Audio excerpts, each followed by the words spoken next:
Assalamualaikum warahmatullahi wabarakatuh. Bismillahirrahmanirrahim. Alhamdulillahi rabbil alamin. Wassalatu wassalamu ala asyrafil anbiya'i wal mursalin. Sayyidina wa maulana Muhammadin wa ala alihi wa sahbihi ajma'in. Amma ba'd. Subhanaka la ilma lana illa ma 'allamtana innaka antal alimul hakim. Wa tub 'alaina innaka antat tawwabur rahim. Rabbi israh li sadri wa yassir li amri wahlul 'uqdatam min lisani yafqahu qawli.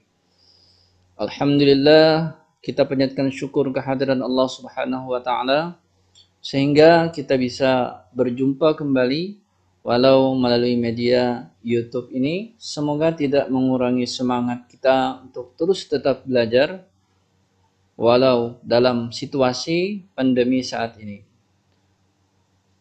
Serta kita patut syukuri adalah nikmat yang berupa nikmat iman dan sehat sehingga kita dapat kembali berjumpa pada mata pelajaran pendidikan Al-Quran kelas 10 ini.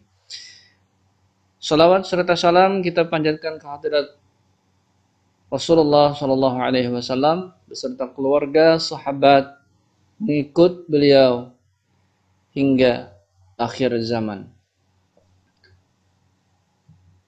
Pada pembelajaran pertama pada kali ini, pembahasan kita adalah tentang Ummul Quran, yaitu surah Al-Fatihah.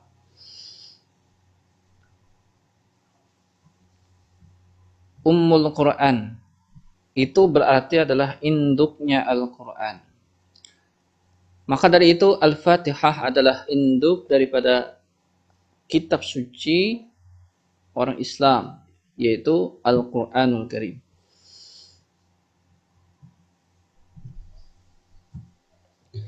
Nah, sebelum kita memasuki materi tentang Ummul Quran, yaitu surah Al-Fatihah, mari kita bertadarus terlebih dahulu dengan membaca surah Al-Ikhlas, surah yang ke-112. A'udzu billahi minasy syaithanir rajim. Bismillahirrahmanirrahim. Qul huwallahu ahad. Allahus samad. Lam yalid wa lam yulad. Wa lam yakul lahu kufuwan ahad. Yang artinya dengan menyebut nama Allah yang Maha Pemurah lagi Maha Penyayang. Katakanlah dialah Allah yang Maha Esa. Allah adalah Tuhan yang bergantung kepadanya segala sesuatu.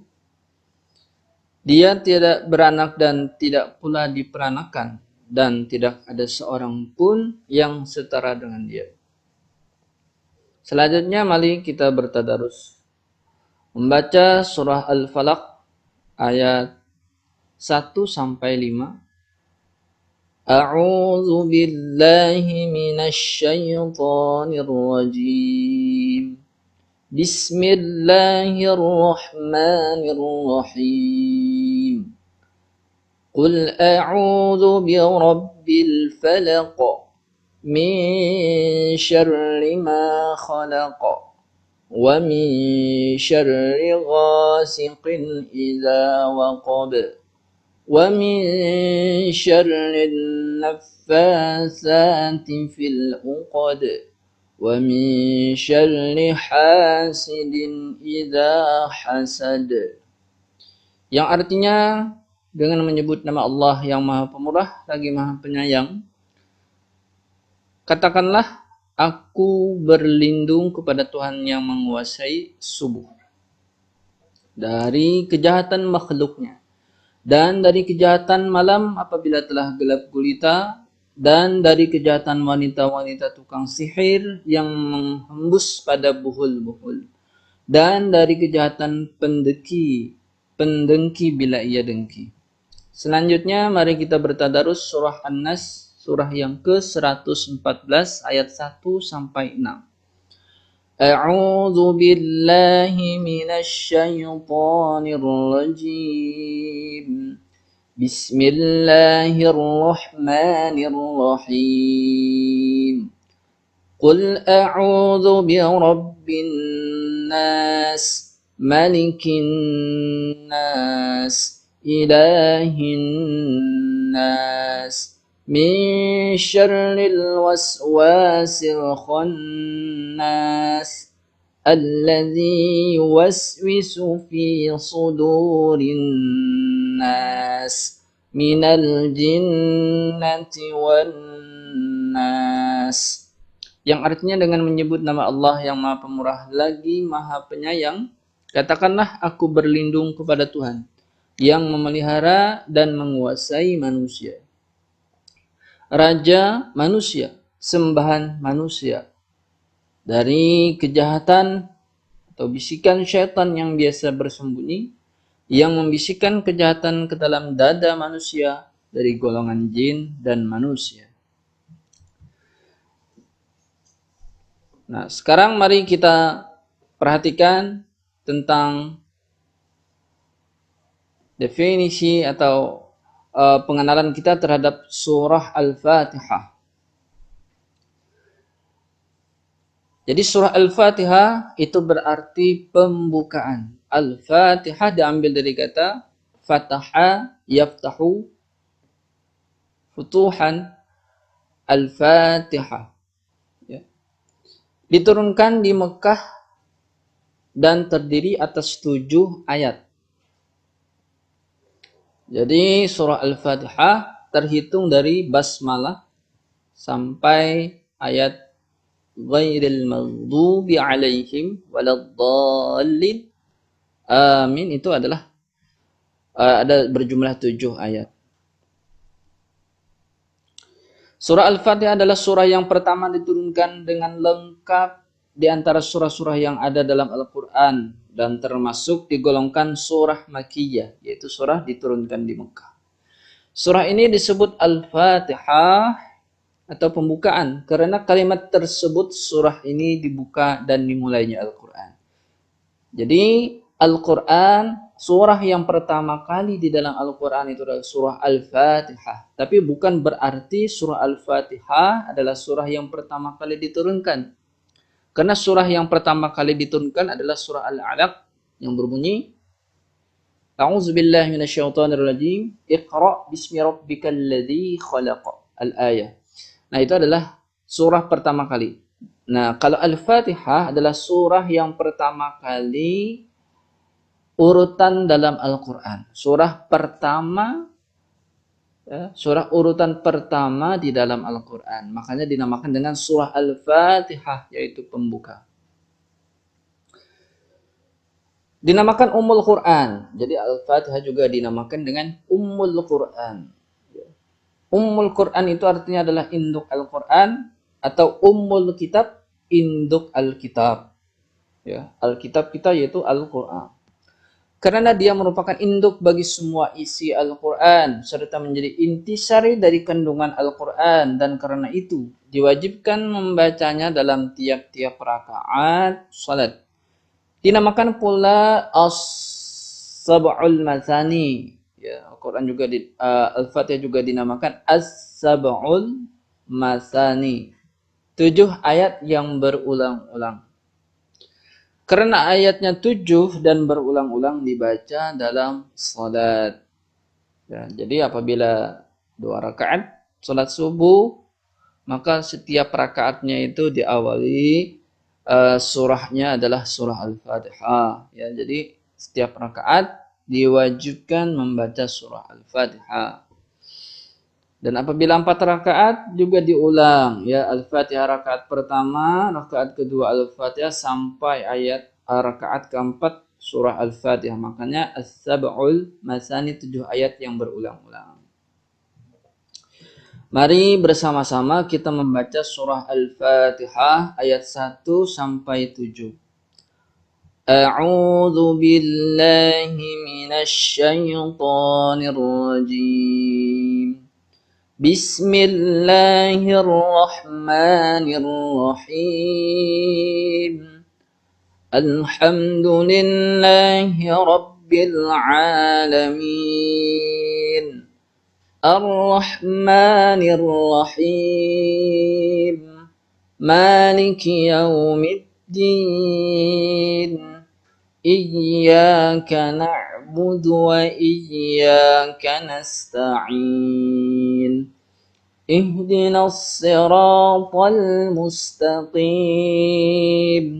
صراط الذين أنعمت عليهم غير المغضوب عليهم ولا الضالين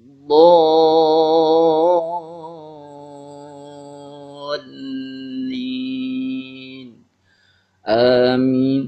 Yang artinya adalah dengan menyebut nama Allah yang Maha Pemurah lagi Maha Penyayang. Segala puji bagi Allah, Tuhan semesta alam, Maha Pemurah lagi Maha Penyayang yang menguasai di hari pembalasan. Hanya Engkaulah yang kami sembah dan hanya kepada Engkau kami minta pertolongan.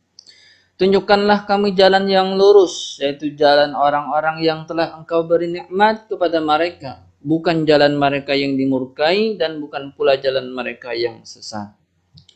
Selanjutnya, setelah kita membaca surah Al-Fatihah, mari perhatikan hukum-hukum tajwid yang ada di dalam surah Al-Fatihah. Berikut adalah hukum tajwid yang terdapat dalam surah Al-Fatihah. Perhatikan kalimat Bismillahirrahmanirrahim. Kalau kita perhatikan di sini ada 3 hukum tajwid yang berbeda. Yang pertama adalah lam tafkhim. Terdapat pada kata Allah. Lam terbagi 2, ada tafkhim dan ada tarqiq. Lam tafkhim berarti dibaca tebal, lam tarqiq ya berarti dibaca tipis. Tafkhim. Allah.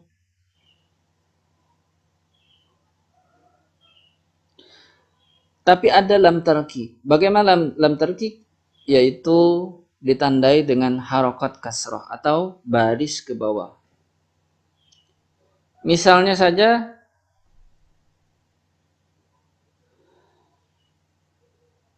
lillahi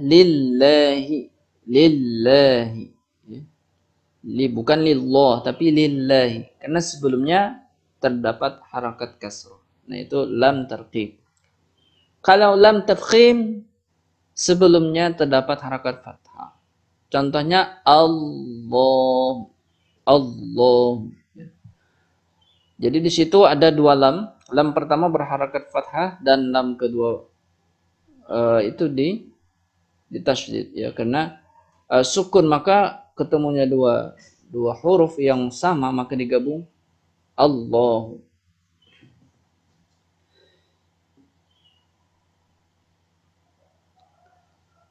Tapi kalau tarqiq billahi ya, itu contohnya. Yang kedua alif lam syamsiyah. Alif lam syamsiyah pada kata Ar-Rahman dan Ar-Rahim. Alif lam syamsiyah disebut alif lam syamsiyah kenapa? Karena dia bertemu dengan huruf syamsiyah, yaitu huruf ra. Ini adalah huruf syamsiyah. Ciri gampang ya disebut dengan alif lam syamsiyah adalah setelah alif lam tersebut ada tanda tasydid. Ya, ini cara mudah kita menentukan, cara mudah kita mengetahui alif lam tersebut alif lam qamari atau alif lam syamsiyah. Alif lam syamsiyah adalah setelahnya terdapat tasydid, alif lam qamariyah setelahnya tidak terdapat tasydid. Maka cara membaca alif lam syamsiyah adalah dengan meleburkan atau tidak dibaca alif lamnya ya, lebur, hancur. Ar-Rahman, Ar-Rahman. Itu tidak dibaca Al-Rahman tapi Ar-Rahman. Langsung alif ke Ar-Rahman, tidak dibaca lamnya al ya, tapi Ar-Rahman. Yang ketiga adalah hukum tajwid mad arid lis sukun. Nah, terdapat pada akhir-akhir ayat. Nah, di sini kalau kita membaca mad arid lis sukun ini 2 harokat, maka selanjutnya ayat selanjutnya pada surah tersebut dibaca 2 harokat. Misal Ar-Rahim, Bismillahirrahmanirrahim, Alhamdulillahi Rabbil Alamin, Ar-Rahmanirrahim. Nah, itu contoh dua harokat. Itu mad arid disukun. Ayat yang kedua pada kalimat Alhamdulillahi Rabbil Alamin terdapat 3 hukum tajwid. Yang pertama alif lam qamariyah. Kita lihat di sini alif lam qamariyah setelahnya tidak terdapat tasydid, dapat ditetapkan bahwa alif lam tersebut adalah alif lam qamariyah. Maka membaca alif lam tersebut harus jelas. Alhamdulillahi Rabbil Alamin. Ya. Terus yang kedua adalah lam tarqiq. Kenapa tarqiq? Sebelum lam tersebut ada harokat kasrah. Lillahi. Alhamdulillahi Rabbil Alamin. Lillahi. Nah itu dibaca tipis. Ya, tarqiq artinya tipis. Kalau tafkhim artinya tebal. Selanjutnya adalah Rabbil Alamin sama hukum dengan Alhamdu, yaitu alif lam qamariyah. Yang ketiga mad arid lisukun, tadi sudah Bapak jelaskan ya. Ayat yang ketiga kalimatnya Ar-Rahmanir Rahim. Kata Ar-Rahman terdapat hukum alif lam syamsiah, tadi sudah Bapak jelaskan. Yang kedua Ar-Rahmani. Mim terdapat mad tabi'i. Mad tabi'i adalah mad asli, mad yang panjangnya 2 harakat ditandai dengan adanya alif, waw atau ya. Di sini terdapat alif pada huruf mim, maka mim tersebut berharakat atau mempunyai hukum bacaan mad tabi'i. Ar-Rahmani. Nah, di sini juga alif lam syamsiah. Ar-Rahim mad arid lisukun. Selanjutnya kalimat Maliki yaumiddin. Maliki terdapat hukum mad tabi'i, panjangnya 2 harakat. Ad-dini ya, terdapat 2 hukum. Yang pertama alif lam syamsiah pada kata ad-din pada huruf ad-di ya. Ad-di, tandanya ada tasydid tadi ya. Terus yang ketiga adalah hukum mad arid lisukun, juga sudah Bapak jelaskan tadi. Selanjutnya kalimat Iyyaka na'budu wa iyyaka nasta'in. Yang pertama adalah mad tabi'i pada kata iyyaka. Terdapat tanda alif menunjukkan mad tabi'i. Nasta'inu. Nasta'in adalah mad arid lisukun, tadi sudah dijelaskan. Selanjutnya ayat yang ke-6, ihdinas siratal mustaqim.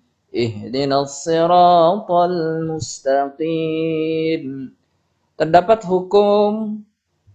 hukum bacaan. Yang pertama pada kata as-sirat. As-sirat ya.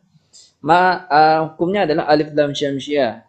Alif lamnya disebut alif lam syamsiah. Yang kedua adalah mad tabi'i pada huruf ra. Terdapat tanda alif.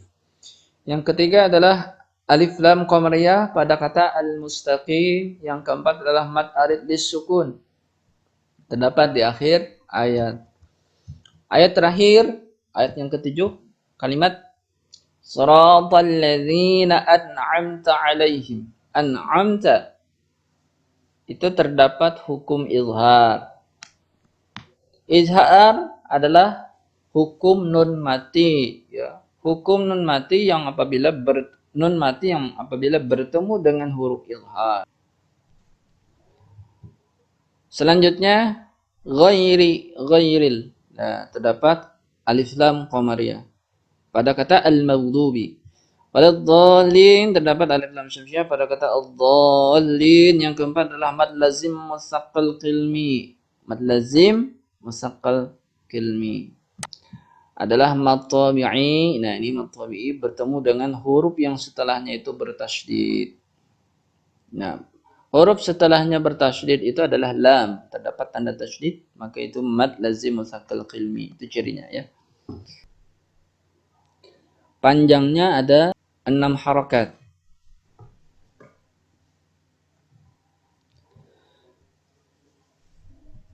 Nah, jadi setelah kita perhatikan hukum bacaan surah Al-Fatihah, hendaknya kita bisa menerapkan tajwid dalam perilaku sehari-hari. Contohnya bagaimana? Masalah yang pendek, yang sederhana misalkan ya, itu tidak perlu diperpanjang dan lain sebagainya. Hal-hal yang kecil jangan kita perbesar. Karena hal-hal yang besar itu adalah awal dari hal-hal yang kecil yang kita buat besar, maka hal-hal tersebut akan menjadi besar ya, masalah tersebut. Sesuatu yang tidak jelas boleh disamarkan, dan sesuatu yang berdengung haruslah didengungkan. Apabila semua itu sesuai, maka kita akan mempunyai akhlak yang indah seperti tajwid yang indah. Nah, apa namanya itu? Kalau kita berperilaku sesuai dengan Al-Quran, sesuai dengan tuntunan Al-Quran, sesuai dengan norma-norma yang ada di masyarakat, ya, di lingkungan. Apalagi kita sebagai orang Islam adalah orang yang taat kepada Allah Subhanahu Wa Taala, tentu akan tergambar, ya, akan nampak keindahan pada orang tersebut. Ya. Kalau kita berperilaku baik, ya, sama halnya dengan tajwid, ya, kalau kita membaca sesuai dengan hukum tajwid, maka bacaan tersebut akan menjadi indah. Nah, selanjutnya adalah menulis surah Al-Fatihah ayat 1 sampai 7. Perhatikan baik-baik dan cermati bentuk huruf yang dipelajari dan cara teknik penulisannya. Perhatikan dan cermati pula ciri khusus dari masing-masing huruf ketika berada di awal, di tengah, dan di akhir. Untuk lebih mudah dalam menulis, maka kita kelompokkan huruf berdasarkan bentuk. Nah, di sini cara menulis ayat, ya, cara menulis huruf Arab. Nah, ini perhatikan huruf hijaiyah. Nah, ini yang termasuk kelompok ini sebagai berikut. Nah, asli. Perhatikan huruf ba. Kalau ba, cara menulis ba itu caranya adalah seperti ini. Kalau awal. Kalau tengah dikasih gigi sebelum ba-nya ini ya. Baru disambung lagi. Kalau di akhir sama seperti ba asli tapi awalnya itu disambung. Ya, jadi huruf ba ini huruf yang bersambung. Ta juga demikian, ya, tinggal membedakan adalah titik 2. Sa juga membedakan adalah titik. Nun yang membedakan adalah titik 1 di atas, kalau ba titik 1 di bawah. Dan kalau nun dia lebih moncong ke bawah. Kalau ba agak datar, kalau nun agak moncong ke bawah. Nah, itu huruf nun ya. Jadi kalian harus membedakan itu ya, bedakan antara huruf ba dan huruf nun. Kadang huruf ba itu sama saja ya, jadi beda nun dan ba itu. Ya, nah ya ini, nah huruf aslinya seperti ini. Ya, huruf aslinya seperti ini bisa kalian coba di rumah. Ya di depan sama seperti huruf-huruf sebelumnya, tinggal dikasih titik 2 di bawah dan tengah ya, cara menulis huruf ya di tengah.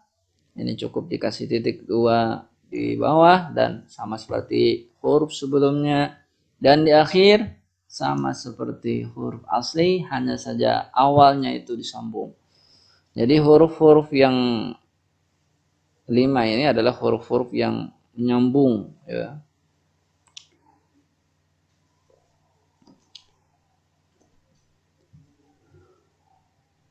Nah, ini dinamakan huruf sampan bertitik. Sampan. Jadi bentuknya seperti perahu ya, sampan bertitik. Huruf ekor terpotong. Nah, jadi perhatikan di sini huruf ekor terpotong bagaimana? Nah, di sini sebutannya saja ya supaya mudah mengingat. Huruf ekor terpotong. Jadi bentuknya tuh seperti ada ekor ya, ada ekornya tapi terpotong. Huruf hijaiyah termasuk kelompok ini sebagai berikut: sin, shin, so, Shad, Dad, Ta, dan Dha. Penulisan huruf Shin di awal seperti ini. Sin, Shin, Sa, Dha ya sama. Dan di tengah kalian bisa lihat di sini.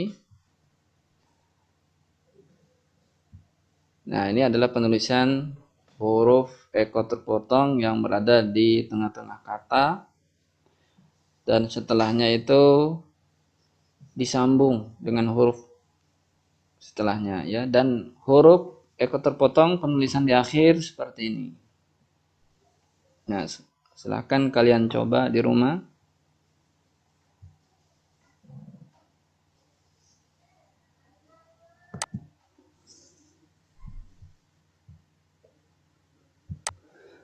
Selanjutnya ada huruf mahkota. Mana tadi?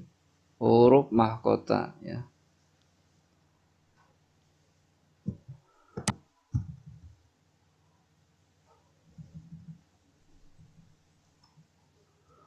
Nah, ini huruf mahkota namanya ya.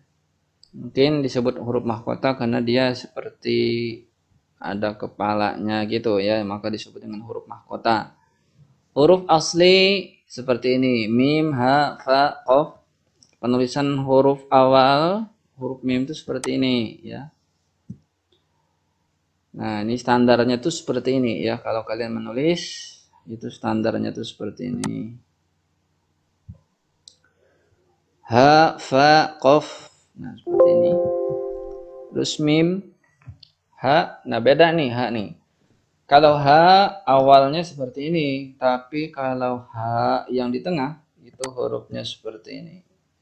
Ya. Kalian bisa ikuti tulisan huruf ini untuk dipraktekkan di rumah ya. Nah, mim dia yang punya ekornya di sini ya dan tetap menampilkan huruf aslinya. Kalau H ini ada perubahan daripada huruf aslinya. H di akhir seperti ini, fa. Nah, ini hampir sama dengan huruf asli dan qaf hampir sama dengan huruf asli. Hanya saja dia huruf yang menyambung dengan huruf sebelumnya. Kalau kita contohkan tuh seperti ini ya,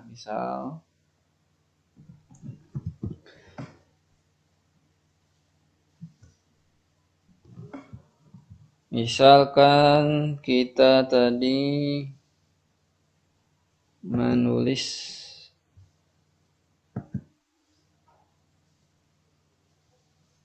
huruf H.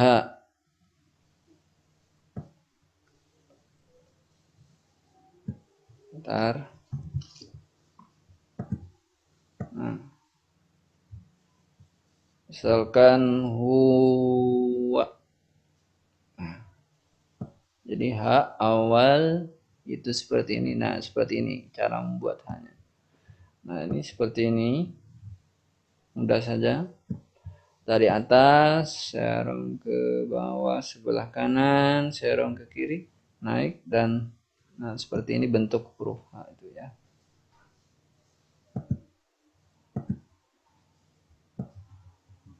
Bisa kalian praktekkan di rumah. Nah, seperti ini ya.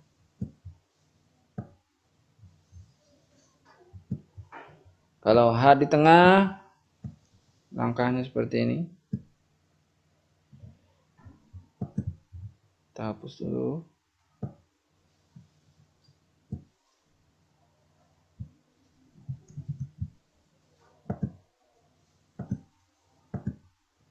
Kalau H di tengah seperti ini.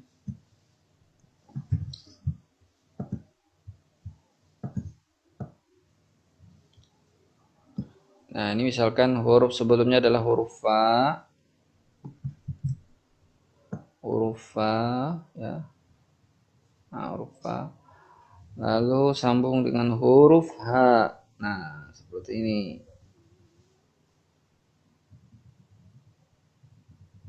Huruf H dan huruf H akhir seperti ini dan tinggal dikasih mahkotanya di sini. Nah, makanya disebut dengan huruf mahkota. Nah, titik. Nah, maka huruf H itu seperti ini ya. Selanjutnya adalah huruf mulut dan mata. Kenapa disebut dengan huruf dan mata? Nah, mungkin di sini terlihat seperti mulut ya, terlihat seperti mata. Huruf jim, ha, kha, ain, wo. Nah, ini seperti ini huruf jim awal, ha awal, kha awal, ain awal, wo awal seperti ini. Huruf tengah, nah jim seperti ini, ha tengah seperti ini, kha tengah seperti ini, ain tengah seperti ini, gha tengah seperti ini, dan jim akhir, ha akhir, kha akhir, ain akhir, gha akhir seperti ini. Di sini ada perubahan pada huruf ain, terdapat perubahan pada huruf tengah dan akhir. Cara penulisan huruf ain, ya, di sini Bapak salah satunya saja Bapak contohkan. Ain yang asli seperti ini.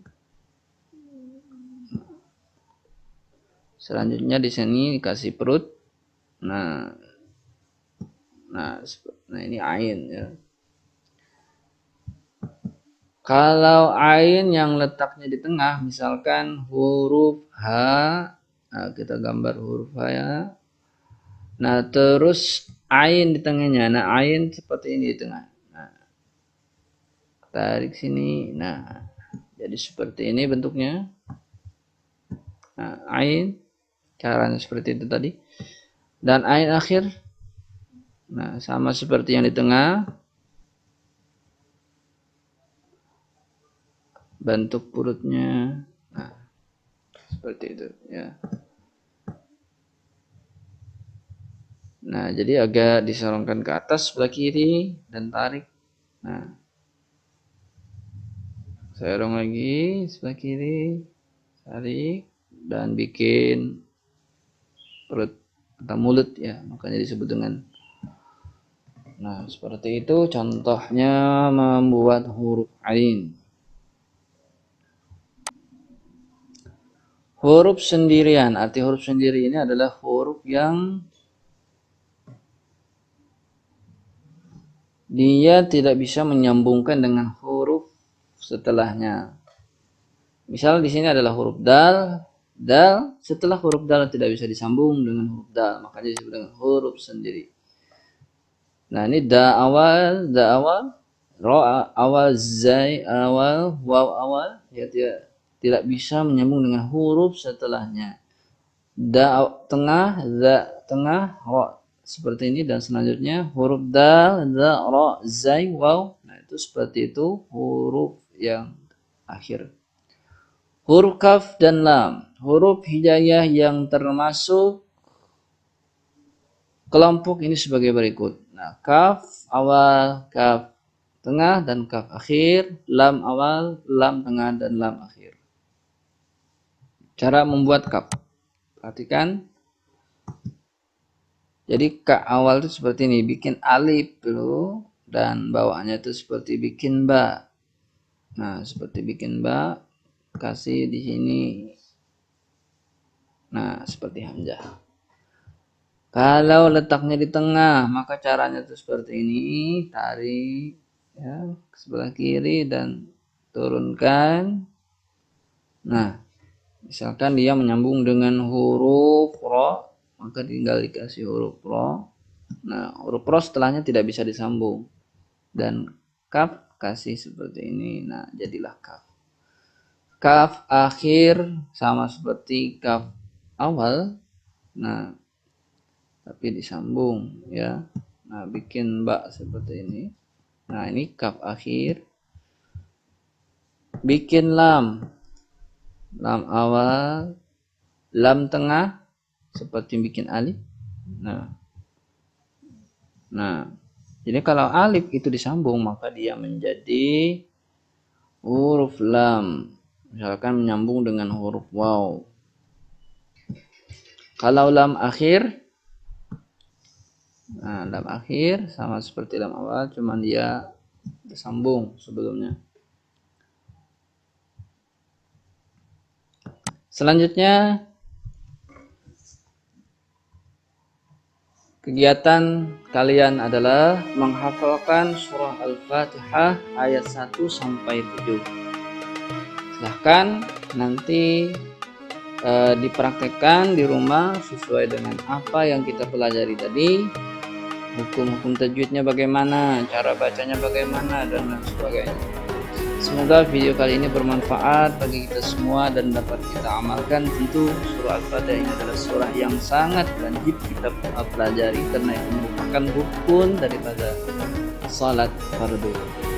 Demikian pelajaran pada kali ini. Salah-salah mohon maaf. Wassalamualaikum warahmatullahi wabarakatuh.